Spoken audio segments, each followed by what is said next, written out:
क्या आपने कभी सोचा है कि भगवान जगन्नाथ की मूर्ति बाकी देवताओं से इतनी अलग क्यों है?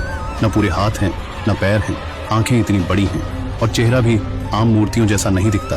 क्या ये कला अधूरी रह गई थी या फिर कोई दिव्य रहस्य है? ये कोई सामान्य मूर्ति नहीं, बल्कि स्वयं भगवान श्री कृष्ण की दिव्यता का सबसे रहस्यमय रूप है। ये कहानी शुरू होती है उस समय से जब द्वारका डूब गई थी और भगवान श्री कृष्ण ने पृथ्वी से विदा ली थी।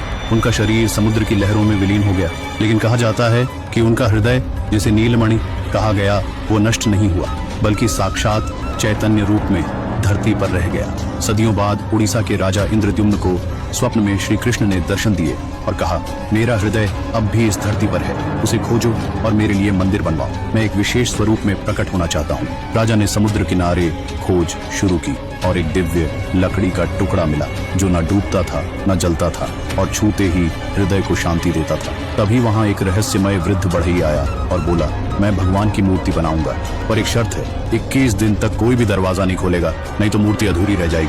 राजा ने वादा किया। बढ़ई कक्ष के भीतर चला गया। दरवाजा बंद हो गया।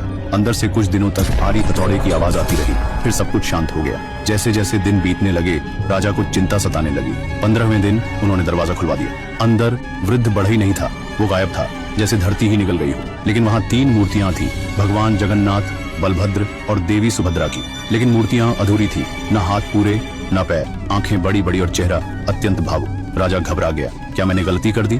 तभी आकाशवाणी हुई, राजन, तूने समय से पहले दरवाजा खोला, पर यह अधूरा स्वरूप ही मेरा सबसे प्रिय रूप है। यही मेरी लीला है। इसी रूप में मैं इस युग में पूजित हूँ। तब से पुरी में भगवान जगन्नाथ के इसी अधूरे से लगने वाले रूप की पूजा होती है और हर साल दुनिया की सबसे भव्य रथ यात्रा निकलती है, जहाँ भगवान स्वयं रथ पर बैठकर अपने भक्तों के बीच आते हैं। कहते हैं उनकी आंखें इतनी बड़ी हैं क्योंकि वो हर जीव को देख रहे हैं।